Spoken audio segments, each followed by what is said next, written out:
believe we've got Chandler, the wonderful Chandler, a comrade who has been absolutely solid to everyone down at camp, an absolutely fantastic speech giver. This man is so fucking smart, absolute badass Marine who may or may not have taken down an ICE agent like they were a fucking tissue paper. Allegedly. But thank you all so much. Give it a big round of applause for Chandler.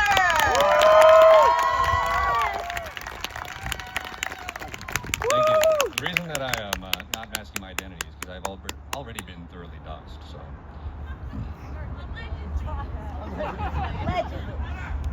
Today we fight back against the enemy within reach, one of the many heads of this hydra called tyranny.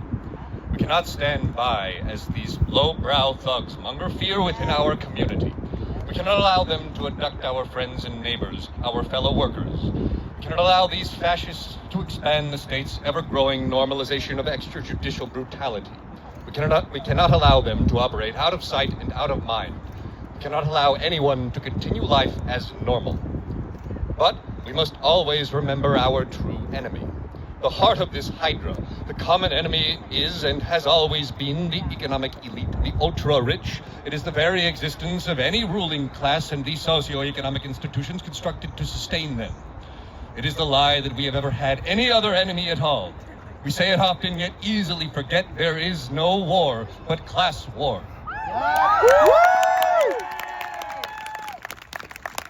We cannot continue to pretend that there is any meaningful difference between economic power and political power. We cannot continue to ignore the obvious centralization of power made inevitable by the simple fact of allowing the wealth of the nation and of our planet to be privately owned and exploited.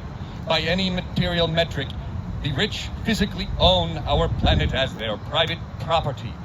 We cannot allow them to gaslight us into believing that we have no choice but to sell to them the very hours of our lives as a mere commodity for them to own.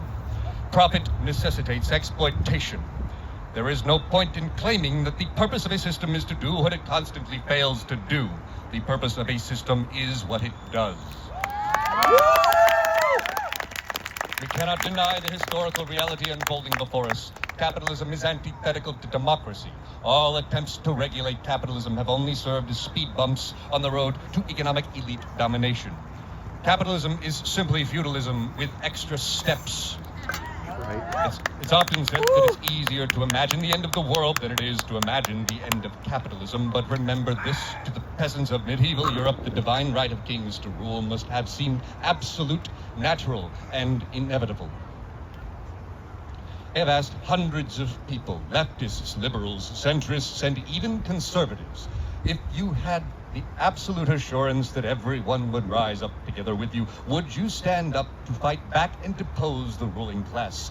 Nearly every single person has answered the same.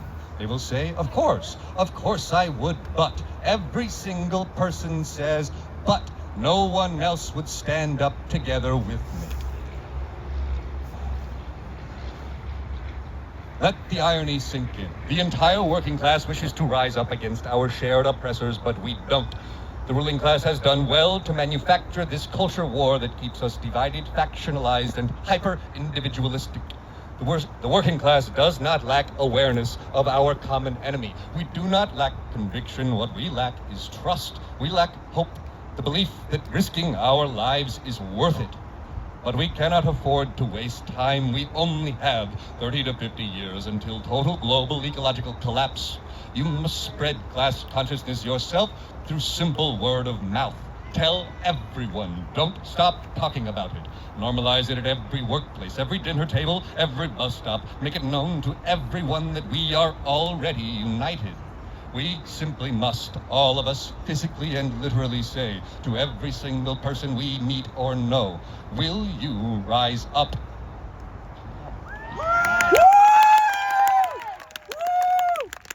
You must always bear in mind that direct action is not a place you go. It is not merely a rally nor a protest. Direct action is a decision you make every moment of every day to live and breathe for the revolution. This is our only hope for victory and for survival. The most effective direct action you can take is and will always be to simply talk to people. Normalize radical, anti-capitalist sentiments. Convince others to do the same. To spread the word. Ideas hold more power than any organization or any protest. Every single day you must work to spread dissent like a virus. Do not allow anyone to forget the urgency of the existential threat of capitalism. Do not allow anyone to carry on as normal. Direct their indignance towards the ruling class. Spread the word. Set factionalism aside. Focus on the common cause. The common enemy known by all leftists and felt even by working class liberals and conservatives. We cannot win this fight without their conversion. They are far easier to convert than you might believe. If nothing else, you must try. Nobody said fighting fascism would be easy.